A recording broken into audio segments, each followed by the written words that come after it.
मी आता चाललो आहोत कुठे मंदिरात. चंडकाईचं मंदिर आहे, खूप फेमस मंदिर आहे. मंदिर दाखव तिकडे खाली. हा समोर समोर तिकडे.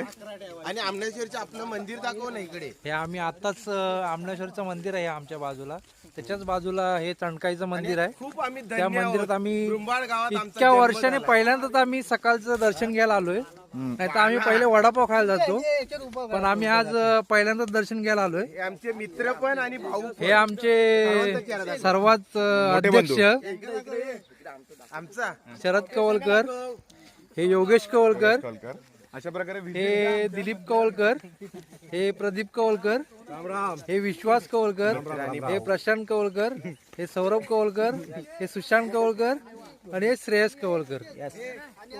हे असे आम्ही चाललो आणि हा कोकणचा सर्वात फेमस पावटा. आणि हा पावटा सर्वांच्याकडे फेमस आहे आणि जो कोकणात आपल्याकडं सर्वात फेवरेट आहे. आणि ह्याच पावट्याची आम्ही पोपटी लावली होती काल, त्या पोपटीची पण आम्ही व्हिडिओ टाकणार आहोत. आता पुढचा व्लॉग पुढच्या व्हिडिओ मध्ये आम्ही तयार करू.